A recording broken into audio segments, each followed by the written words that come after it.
Rais buva shu desa, shunday katta qishloqda menga chiqmayapti-da. Mana menda rais buva baxtim ochildi. Qizim, ha shunday odobli, chiroyli qizga nimaga eri uchramayapti? Sovchi kelishga kelyapti, shu mahrda eshitib aynib qolyapti-da. Mahrga nima so'rovdingiz? O'zi ko'p narsa so'raganim yo'q. Shu yigit 18 yoshdan o'tmagan bo'lsa, 2 xonali shaxsiy kvartirasi bo'lsa, uchinchisi geligi bo'lsa deganim. Menga qarang Sharafatxon, siz aqlingiz bormi? Dadangiz 58 ga kirib, hali otangiz qurib bergan uyga bir dona g'ish qo'ymadilar.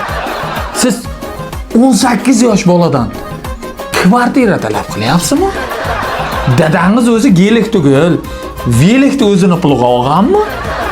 Mayli, uni qo'yavering rais buva, menda asosiy masala boshqa umuman.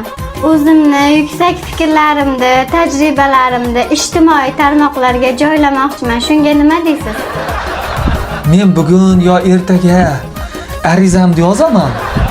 Undan keyin qayerga qo'ysangiz qo'yaverasiz. Hozir rais buva quvonganlarni patologga sapchiydilar. Rais buva, yangilik bor. Nima deysanlar? Biz raqqoslikni tashladik. Motivatsiyani boshladik. Biz endi oddiy motivator bo'lamiz. Как раз rais buvamga motivatsiya kerak edi.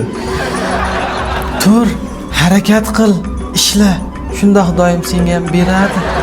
Rais buva, menda ham zo'ri bor. Nimaga kerak? Voy, rais buva.